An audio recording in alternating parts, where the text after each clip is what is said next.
Cheyenne, Cheyenne,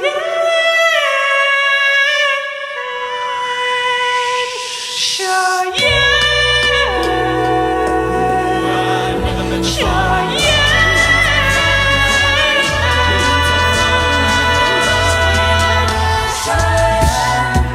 Hi guys, this video is kind of just going to be me talking about our ICCA set this year and how I wrote the percussion to tie into the storyline that we wrote for it. I had a lot of fun writing for this set. It was cool to be able to tie it into the like kind of nor'easter story arc type that we've had over the last few ICCA seasons. I guess I'll kind of talk about the story itself. It starts off with Cheyenne, which goes back and looks on this relationship that we've had with this Cheyenne character. Ryan is kind of the main character in this sense. He plays a earlier version of Anthony's character, Anthony, who sings the Cheyenne intro motif and Writings on the Wall at the very end. Ryan is like an earlier version of his character who's in this relationship with Cheyenne. And so this song is like, it's very lustful, like it's back and forth pull. And there's this, the line that always comes up is like, never meant to fall in love.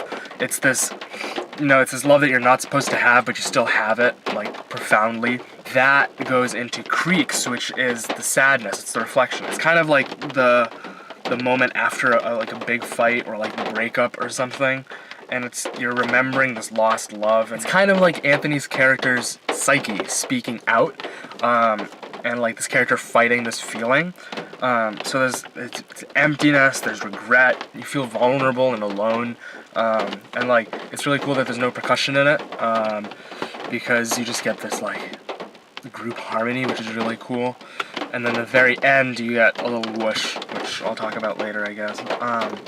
And then you get Who's That Girl, which is here, we're seeing the story from Cheyenne's point of view. We're kind of seeing it from her controlling nature, and it's like all in the mind, like, I thought you were someone I once knew, I thought I knew you but I didn't, and like how Cheyenne kind of used Ryan, Anthony's character, how they controlled this person's life. And so Cheyenne can really be anything. It can be an ex, it can be an addiction, I don't know, it's kind of like the villain in this story. So she has her own beat, and all this sort of thing. And it's cool that the choreo plays into that as well, how the guys are like behind, facing away, and it's all on the girls. But then the meaning of it changes. We go from the sort of controlling nature of Cheyenne to the realization that, wait, I don't need this person to control me. I don't need this person to control my mind. Like, we start seeing the reflection of Anthony's psyche speaking through Cheyenne. And so we're like, you know exactly what I was going through, but you still did the things you did. And how your actions spoke louder than your words. And how I should be able to control my own mind. Like, I can grasp those demons in my mind, and they're all mine to control. You don't need to take that from me and fight it and whatnot. And so that was Who's That Girl? And it was kind of how we see the story from the other side. Intro is where we realize that, you know, Cheyenne is the enemy. Cheyenne is the pain, it's the tension, it's this anger that's inside because of this person, this whatever this thing is. And this breaks out into this, like, there's no words in intro, which is so interesting. It's just emotion. It's just like the expression of, like, you know, you hurt me, you cheated me, and like, I don't like that. To put it mildly, I guess. The percussion there, you know, it's super simple. It's just to kind of tie into that like really guttural feeling. And then you get Writings on the Wall, which is you come back to the present from Ryan and Claudia and all their like flashback storytelling to Writings on the Wall, which is in the present, where we're realizing, you know what, I need to lay Cheyenne and all my other demons to rest. I need to be open and truthful to myself now that I've like learned everything that's gone on in this set. You know, I want to be with you, but I can't. And I'm still hurt, but I won't worry or care about that anymore, and like I will like get over you, I will defeat you. Like essentially like the last 4 bars are the like you're taking the demons and you're just throwing them to the ground, I guess. So that's the story. The message is like I'm not gonna let someone hurt me. I am my own person, sort of. I can fight whatever demons come my way. It was really cool to play into that. From my point of view, from my own personal life, to hear other people's points of view and how that related to them, and just like the different stories you could write within that. So yeah, it was a lot of fun to write. I guess I'll go through section by section of each song, why I did things, and yeah, I'll replay the intro again just so you can hear what I'm doing, and then I'll talk about it. Cheyenne, Cheyenne, Cheyenne,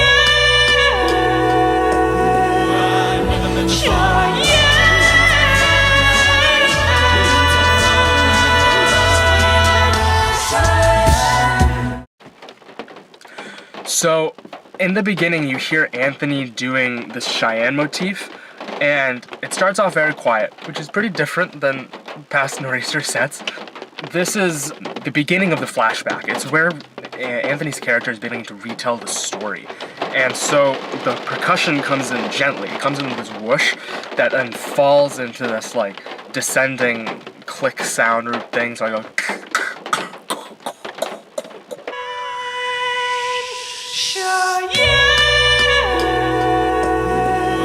And that's like kind of falling into a dream. It's the emotion that we're just kind of going back into this nightmare of a story, I guess, of like this lustful relationship. And so then we come in with these hi-hats, which are just building tension. And then we have the drop into Ryan's verse, which is actually the same drop from Writings on the Wall. And then we get to the verse. So the verse is this. I'm a little unsure, we got so complicated.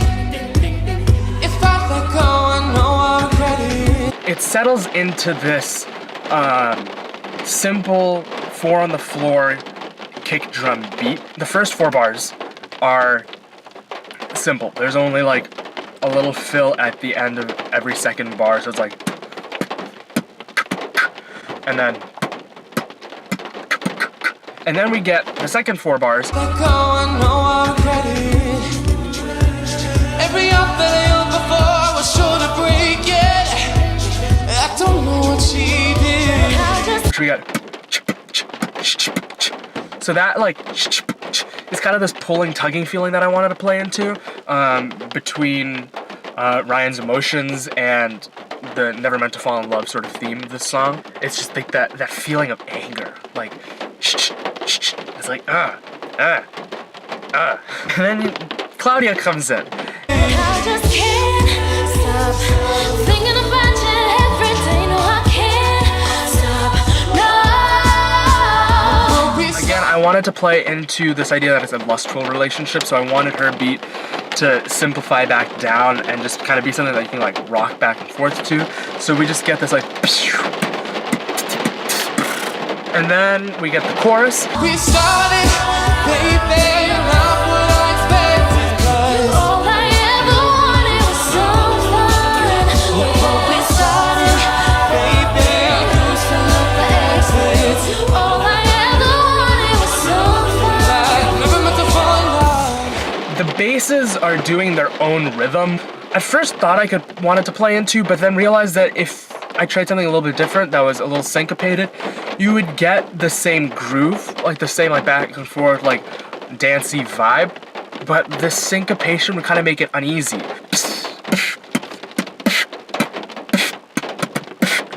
And that uneasiness is something I wanted to play in with because, you know, this relationship isn't something that the character wants, I guess. Whatever Cheyenne represents is like causes feeling of, you know, want, lust, but it's also not good. And so at the ends of each 4 bars, there's a fill I do.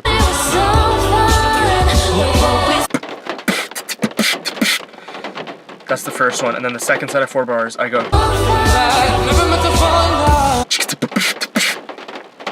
Those fills actually will play into a later beat I do. I use them to just create variation in the beat, and then also because they come back a little bit later and it will kind of tie it together to this beat here.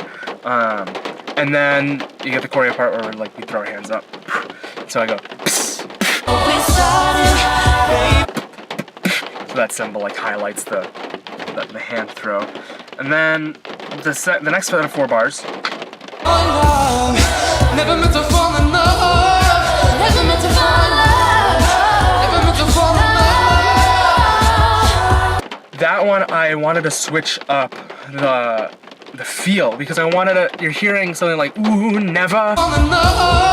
Guys are going whoa, hey. I wanted to play into that, and so what I did is change up the snares a little bit, where we get heavier kicks. We get.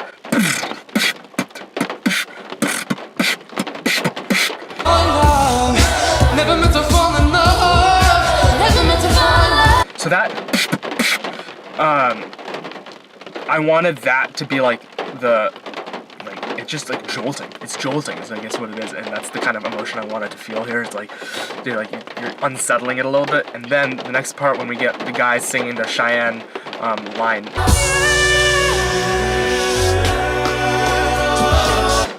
So I do a.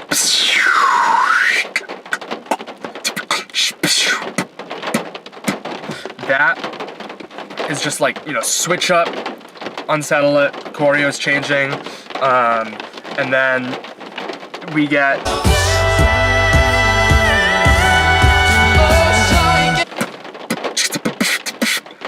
that fill comes back, and then the 4 bars after that.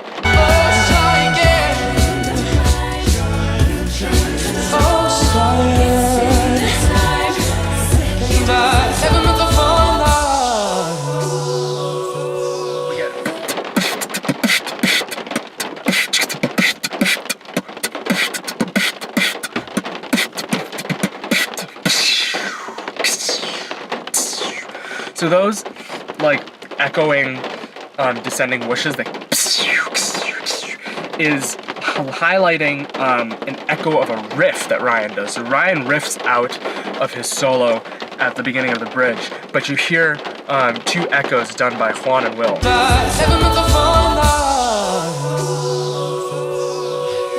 Shout out. And I realized when we were in rehearsal, like that might get lost, and that effect might get lost. So I wanted to highlight that because that's such a cool part of like the song that is just like, you know, it doesn't pop out immediately. And so then we get into this. Look at what we started, oh yeah. Look at what we started, look at what we started. So yeah, so hear this part. To be quite honest, not really sure what I wanted to do.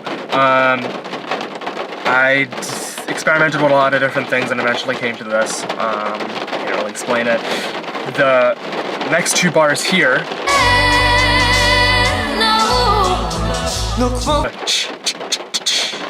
That I heard originally that rhythm from Elliot from another recording we had in rehearsal, and I heard him do that rhythm in the bass part, and I was like, ooh, I want to do that. So I copied that. Basically, I'm echoing him on that, and it also lines up with the choreo, which is pretty cool.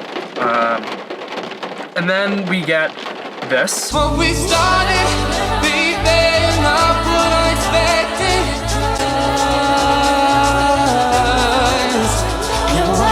It starts off with the triplet rhythm of, and then it goes to a straight rhythm of.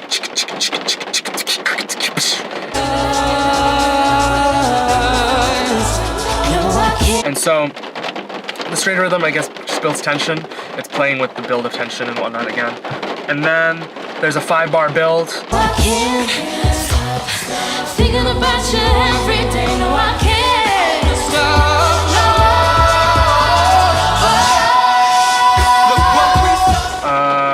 I don't really know how I wrote that. I originally wanted it to be inspired by Who's That Girl, but it's not really the same. This one is, whereas Who's That Girl is. So it's a little offset, but it's close. That's the one that inspired it. And then that builds, the fourth bar of that build, that I originally heard from a performance that Beejel had with the Nor'easters at So Jam 2012, and in Spectrum there's a video of this, and I heard that, but I heard it wrong actually. So the one that I heard that I just did isn't what he did. Instead, I was just like hearing things wrong in the headphones or whatever. What he did was, whereas I'm going, so I'm just like doing different sounds and whatnot. He's doing more of the, this rain is really intense, sorry. And then there's a measure cut where Ryan and Claudia are holding their solo, and so I whoosh out and then come back in. I wanted to feel it like it snaps, so it's just like a instead of something heavier, because it's just like, it felt like this like moment of tension, and then boom, dum, dum,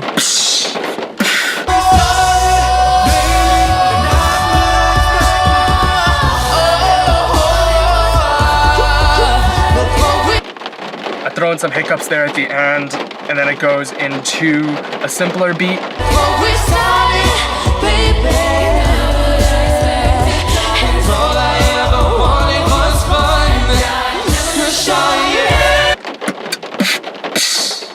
That I wanted to keep that fill simple, and that's why it's only just a like, I didn't want to do like a big drop or anything, because the arrangement has so much happening in it, and there's so many things that are so cool about what the parts are singing that I wanted that just to be heard.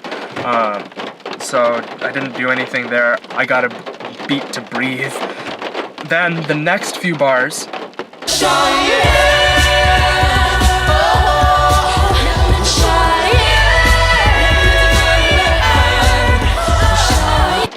so I originally wanted to do a heavier beat, but as you can see, there was a lot of circling choreo and my breath support wasn't good. But yeah, I'm doing or something like that, right? What I wanted to do originally was, so more hi-hats, just like more sound, whatever. If we do that song again without choreo, I'll probably do that, who knows. And then there's a fill, which kind of ties back into the earlier 5-bar thing.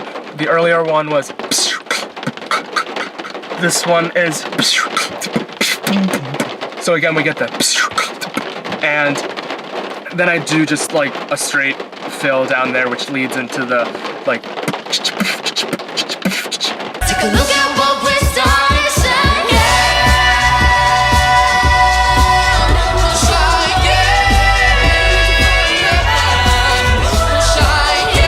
shout out Big Gigantic. They're a band that I really love. Their beats are super simple, and I got the inspiration for that from here. And then the next 4 bars are kind of a salsa beat.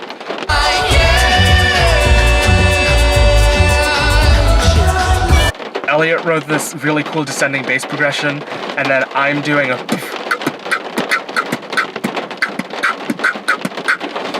and Anu goes from doing bass to an auxiliary perk thing. He does,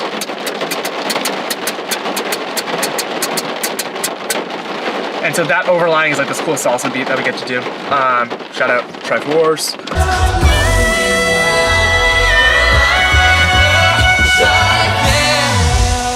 A fill at the end of the song. I wanted the fill to be big because Creeks has no percussion, so I wanted it to just be like, all right, this is the end of the song. You don't need any more percussion for the next 2 minutes, and then I'll come back in. I wrote 3 different fills for this part, and I kind of did whatever I wanted in the moment. Yeah. What I have here is all my music to it. So Cheyenne was pretty complicated. A lot of editing, like bars being cut, things I'm adding, and then like all the different fills and whatnot. Creeks was a little bit less complicated. The only thing that there is this little whoosh at the end. Down along the creek.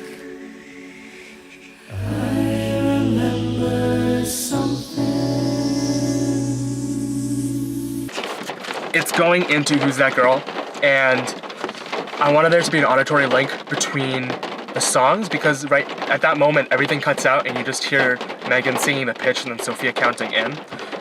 But I still wanted there to be like a cohesion between the two songs, so I did this just gentle like whoosh up. It kind of puts a little nice bow at the end of the song on creaks, and then it carries over into Who's That Girl, and then on the downbeat when the girls come in, I changed from going from an outward to an inward.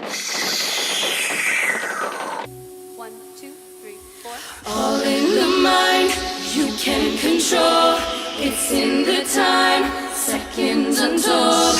All in the So that tanks me up, filled my breath up, and then when I think you hear like Sarah coming on lady bass and she's going boom, boom, boom.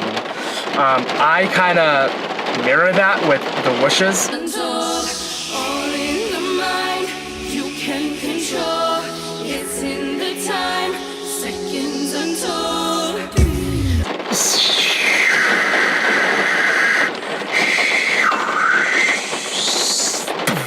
So that I wanted to highlight what Sarah was doing, because she's doing a really cool bass part, shout out. And then we get the verse, where now we're seeing things from Cheyenne's point of view. So the entire setup of that was like, why do the whooshes? Well, the whooshes now we're changing the scenery, we're changing the setting. Like, this isn't from Anthony's character's point of view anymore. Creaks is Anthony's psyche speaking out. It's him like singing that, like, come back, like, goddamn, turn around. Goddamn, turn around now. Sort of thing, like, come back. Down along the creek, I remembered you, I remember your love, that sort of thing. And then we got Cheyenne, who's like, nah. I thought you were someone I knew. Cheyenne is this controlling character. So this beat is super unique because it personifies her. It personifies his character, and it comes back when it's about her. The basic beat to it was given to me. It was given by Elliot and Shams, who arranged it, and they were like, yeah, do this because we're gonna have body percussion with this. So the beat, there's clapping happening. Anu, Will, and Fig are clapping, and it goes. The basic beat comes in. I thought you were someone I knew. So there you heard the hot springs go. That's 3 of the guys are doing that, and then I come in with this. So it brings us out of the silence. The first clap sound, I'm just doing a. It's like a K snare that I'm just breathing out on, and then the second sound, I'm breathing in on a click snare. I'm going. And so it's that echo that fades out, and then another. Then this beat is kind of like the same thing, except instead of the echo, we get.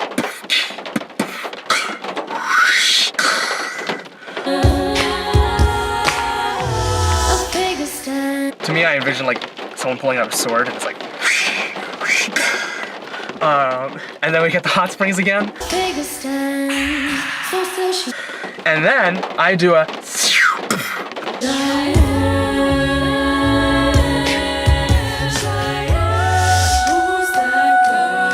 You actually hear Elliot doing something there. He's singing the bass line from Sincerely Jane.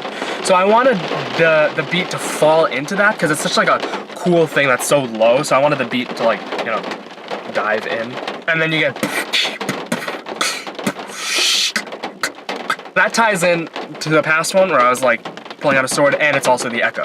And then the beat after that, originally actually these 2 bars. Just like you. Originally, it wasn't. It was on. And then it goes on. But there was 1 week, I think it was the week before finals, I was out sick, gone. I had strep throat and I was at home the entire week. I come back and the guys have added something to their part. And originally they had this line that goes, you. And then the girls come in on all in the mind. But when I came back, they changed it so the guys hold this U over the bar line, and so they hold it while the girl starts singing, and so this really cool like sound that just fills out and spreads. And I came back and I was like, this is so cool. So I wanted something to tie into that with the perk, and I changed it from to so that is like this, like, I don't know, it sounds kind of electronic to me, but then it also goes into the and you'll hear that kind of like one flowing sound out into the next section.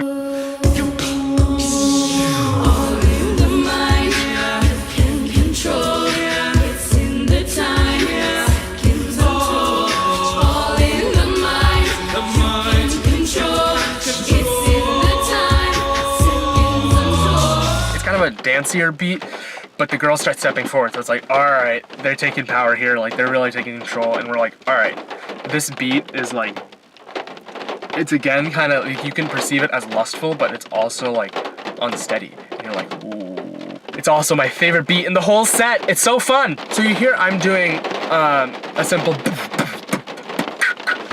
I switch it up every bar, so you just keep that variation going. So like,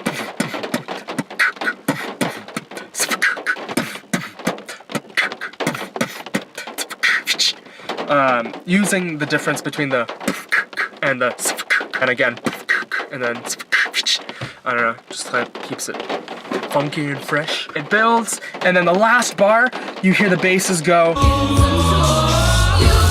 and I wanted to do something kind of opposite to that, so I go and I bring the pitch up on that last one, and then we get into this dubstep.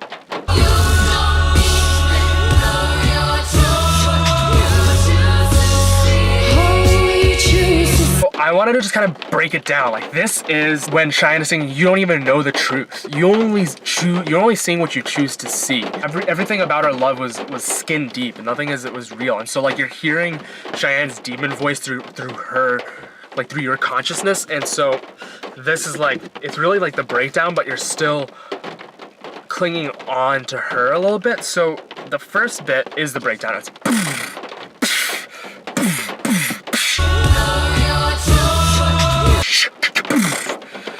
we get a harder version of the earlier beat. Instead of hearing, we hear.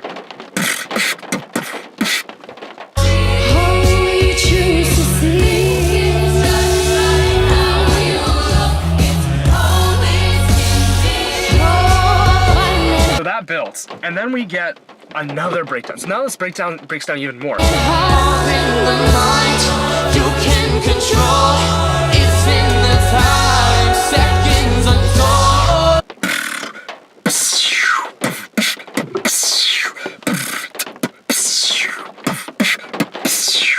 This part felt like there's like the world is ending almost. Like this is like, I wanted the ground to really feel like it was opening up here. So you hear the hard kick sound, and then that, and instead of being we have it just kind of switches up the timing a little bit, but it still ties back into the earlier one. Also, the is kind of like the same rhythm that we had in Cheyenne. And then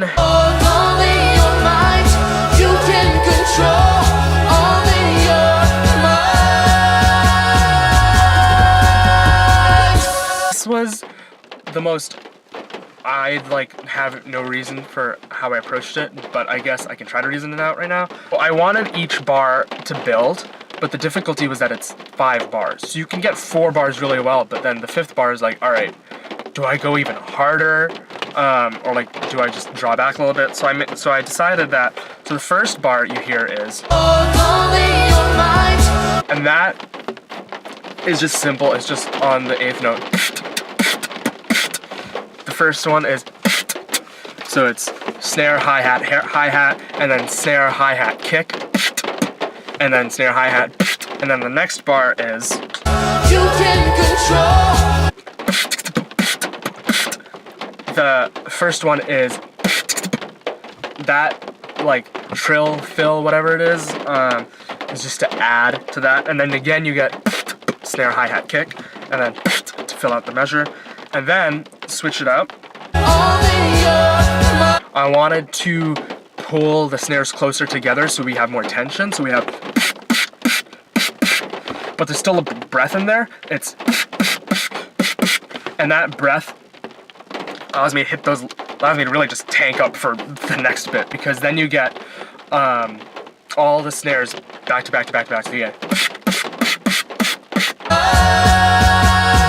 And then I was like, all right, how do I make this even bigger? One of the things I wanted to do instead was, well, don't.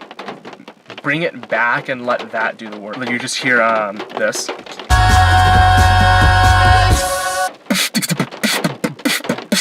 So it's all kicks, it's really heavy, really loud, and the snares are spaced apart. Instead of being, the snares here are, and so that slower thing kind of draws it back. We pull back for a second and it's stretching out time, and then intro hits, everyone drops to the ground.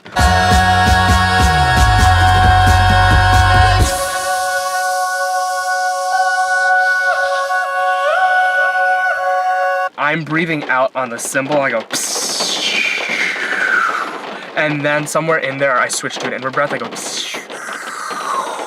When everyone starts rising, I go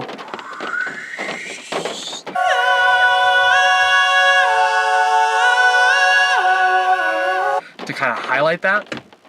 The end of the phrase is just a whoosh up.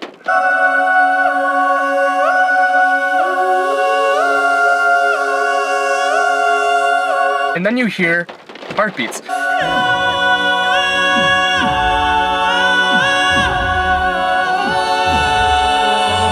It's the only time that I really use heartbeats in the set. I really wanted to save it for this moment because intro is the anger. It's the really guttural reaction. And so the heartbeats are like that, the humanity thing, like your heart is beating, you realize that Cheyenne has been controlling you. And like Cheyenne, the song changed from being the thought of her controlling you to you being able to control your own mind. And so this is now the realization that you don't need Cheyenne to control you. So the perk didn't have to do much because the arrangement did a lot of the work. And you just get this heartbeat rhythm. And then that builds to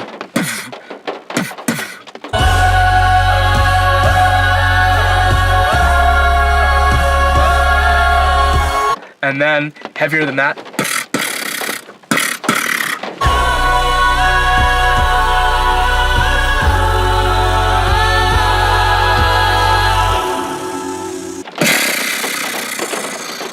And then it goes into a, as Rupal does her Indian riff.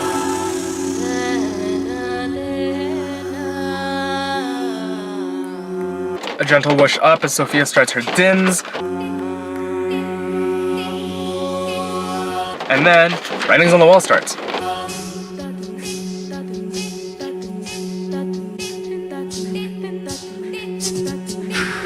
We get this light hi-hat thing again, and then the drop that starts the song, that is the Writings on the Wall drop. This drop leads into the beginning. It's kind of light, there's some simple hi-hats. I changed the snare sound from what it originally was like a year ago, whatever. So it's softer, kind of brings it down a little bit, but we're still having this motion.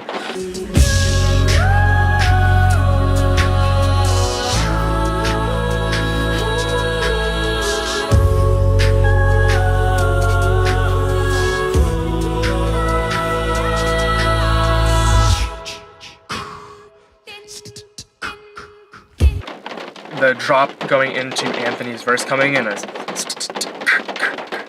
I wanted to bring it down more. And I wanted there to be a delay, but I didn't want an echo effect again. So I just have. I've been here before, but always hit the floor.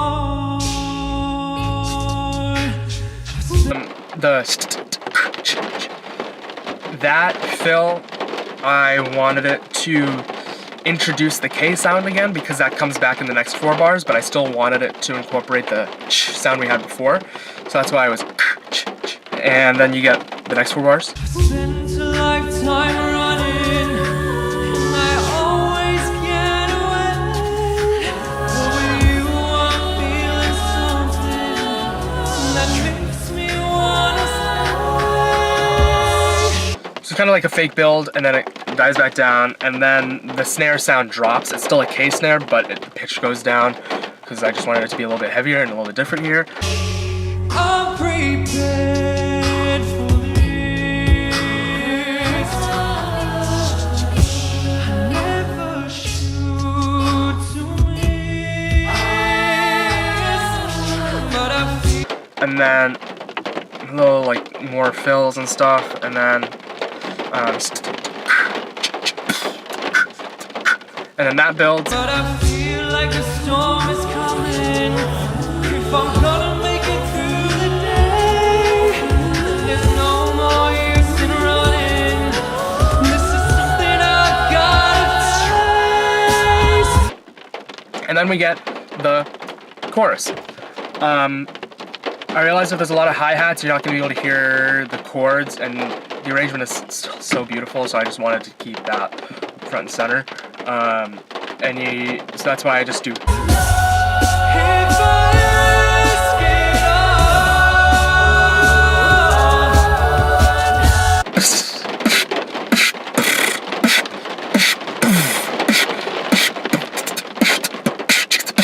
all. Something weird that happened with the audio, where I was doing,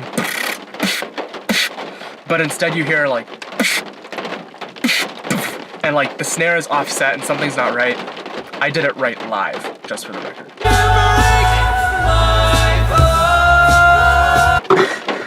The chorus dies out to this bridge part. How do I breathe when you're not here? I'm suffocating. I wanna feel love run through my blood. Tell me, is this where I give it all? But it's kind of the beginning of the end. This is the beginning of the end of the set, so the world is, again, like, it's changing, and we're like, how do you live? And Anthony's literally saying, like, how do I live? How do I breathe without you? And again, we're still, even this late in the set, we're still trying to fight that love for Cheyenne, so we're descending into the depth of that, but then we're rising back up. And then we come out of that, and we have 8 bars of build.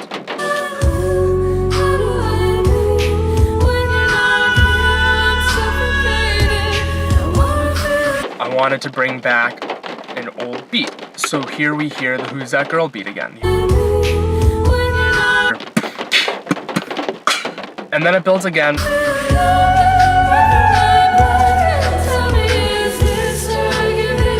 And then you hear the writings on the wall drop the 3rd time. And then it builds even more.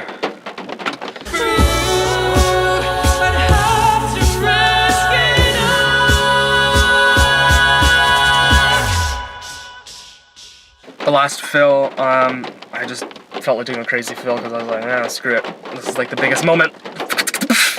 And then, and he holds it for like absurdly long amount of time. Triforce comes in on a slide down and go.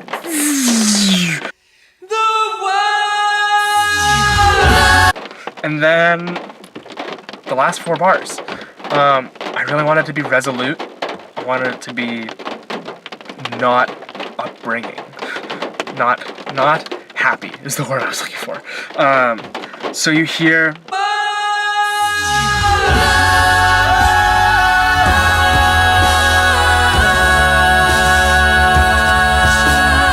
again, simple, just like on the beat, we're rocking out, everyone's doing these nasty chords, and then we build. And then there's the chord change at the end, which, you know, you could perceive as like happy upbringing, but like the emotion I think that everyone's feeling is like, nah, we're destroying this demon. We're getting rid of this demon of Cheyenne in our head, and so we're just laying all that to rest. At the end, you hear the snare pattern.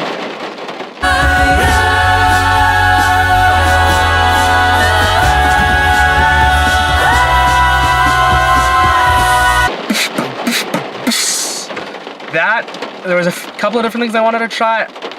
I ended up going with that one because I'm an orchestra kid at heart, and the 5/1 progression is, you know, it's my jam.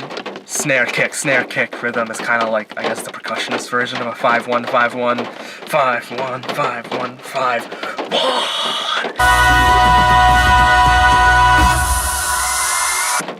That was just like, I needed something simple that everyone could like hear, and then end of the symphony, like crowd goes wild, whatever. Like, that's what I wanted with the perk. So yeah, that's the set percussion wise.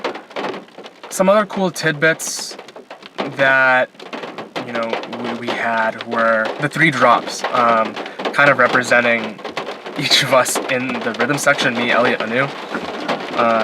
As you can see, this symbol represents the Triforce being us 3 in the rhythm section, and the drops, it's like that. It's like there's 3 drops. The first drop is retelling the story. We're having the courage to tell the story again and go back and face our demons, and that's the first drop. It's courage.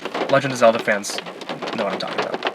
The second drop, which is the beginning of Writings on the Wall, which is after we've come through these realizations, we've learned, and now we have this wisdom, which is that one.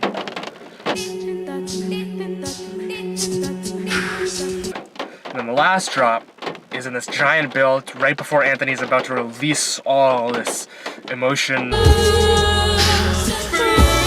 That's power. I can't line up my fingers. That's power.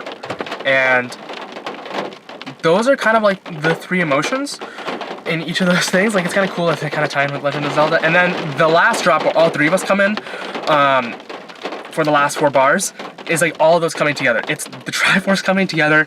We have the courage to get over Cheyenne. We have the wisdom and we have the power to do it. And we're just laying these demons to rest, and the whole thing shuts down. And that is the moment of the set where everything kind of comes together. We've gone from retelling the story in the beginning with the Cheyenne motif to the writings on the wall, last chords, destruction, this sort of feeling. Alright guys, I don't know if anyone literally watched this video, but I kind of made this for myself to watch in 50 years, so if I'm watching this in 50 years, hi, me, and if it's anyone else watching this, I think I'm going to end up putting this on YouTube. We'll see. Sorry about the rain, probably got annoying, there's nothing I can do about it. Yeah, thanks guys.